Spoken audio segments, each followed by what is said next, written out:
Hello friends, welcome to my channel রার বাংলা রান্নাঘর। আজ আপনাদের কাছে নতুন আরেকটি রেসিপি আমি উপস্থাপন করছি। সেটি হচ্ছে এঁচোড় চিংড়ি। আমি যে এঁচোড় নিয়ে কাজ করছি সেটি কিন্তু দেশি এঁচোড় এবং তার ওজন মাত্র 500 গ্রাম। এটি আমি গরম জল দিয়ে এবং হলুদ দিয়ে সেদ্ধ করে নিয়েছি। চিংড়ি মাছ হলুদ দিয়ে মাখা আছে। আর যে আনুষঙ্গিক যেগুলো নেওয়া আছে সেটি হচ্ছে সামান্য চপিং করা আলু, চপিং করা পেঁয়াজ, 1 চামচ ধনে জিরে, 1 চামচ আদা, 1/2 চামচ রসুন। এখন যেভাবে আমি এটি রান্না করব, যখন যেমন উপকরণ আমার লাগবে তখন সেটি আপনাদের সামনে এক এক করে তুলে ধরব।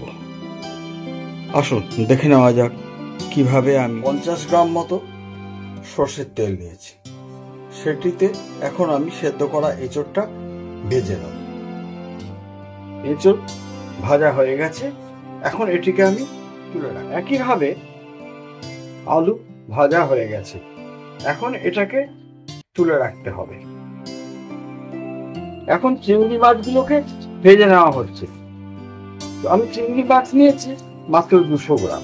দেখুন কিভাবে ভেজে নেওয়া হচ্ছে। ফোড়নে নিয়েছি সামান্য জিরে এবং 2টি শুকনো পেঁয়াজকে চপিং করে নিয়েছিলাম, সেটিকে এখন ভালোভাবে ভেজে নেব। পেঁয়াজ খুব ভালো করে ভেজে নেওয়া হয়েছে। এখন এর সঙ্গে আদা এবং রসুন দিয়ে ভালো করে কষে নেওয়া। রসুন পেঁয়াজ খুব ভালো করে ভেজে নেওয়া হয়েছে। এখন টমেটো এবং কাঁচা লঙ্কা দিয়ে আরো কিছুক্ষণ লবণ দেওয়া হলো।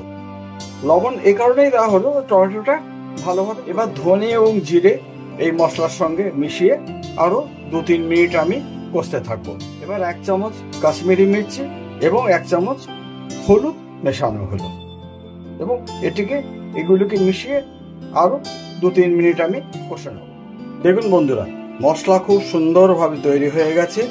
এখন আলু, এঁচোড় এবং চিংড়ি মাছ যেগুলো ভেজে রাখা আছে সেগুলোকে দিয়ে খুব কম করে হলেও 10 মিনিট আমি কষতে থাকবো। সবকিছু দিয়ে ভালো করে কষে নেওয়া হচ্ছে। এটি প্রসঙ্গত বলে রাখি, মাংস রান্নার মতোই এই রান্নাটা করবেন। আমাদের বাংলায় একটা প্রচলিত কথা আছে, এঁচোড়কে বলা হয় কচি পাঁঠা। এবং যদি কচি এঁচোড় পাওয়া যায় এবং সেটি যদি দেশি এঁচোড় হয়, তার স্বাদ অতুলনীয়। আপনারা চেষ্টা করবেন দেশি এঁচোড় সংগ্রহ করতে এবং সেটি রান্না করতে। বন্ধুগণ, এঁচোড় চিংড়ি রান্না যদি আপনাদের ভালো লাগে তাহলে আমার চ্যানেলকে সাবস্ক্রাইব, লাইক, শেয়ার করতে ভুলবেন না কিন্তু। 10 মিনিট ধরে কষা হয়ে গেছে এবং এখন যেটা করতে হবে সেটা গরম জল পরিমাণ মতো মেশাতে হবে। আপনাদের আমি প্রতিটি রান্নার সময়ই বলে থাকি যে আপনারা যে কোনো রান্নাই করুন না কেন সেটি গরম জল দেবেন। তার কারণ হচ্ছে যে ঠান্ডা জল দিলে এর গুণাগুণ নষ্ট হয়ে যায়, খেতেও ভালো লাগে। স্বাদ বাড়ানোর জন্য 1 চামচ চিনি ব্যবহার করা হলো। দেখুন বন্ধুরা, কি সুন্দর রং এসছে। এটি এখন 10 মিনিট ধরে এটি সেদ্ধ হবে, তারপরে রান্না প্রক্রিয়া শেষ করা হবে। বন্ধুগণ, এঁচোড় চিংড়ি মূলত লাঞ্চ এবং ডিনারের আইটেম।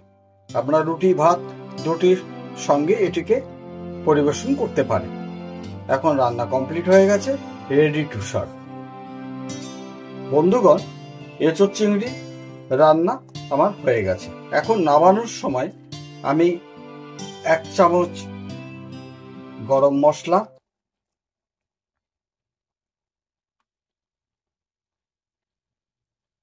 ও সামান্য একটু ঘি দেব।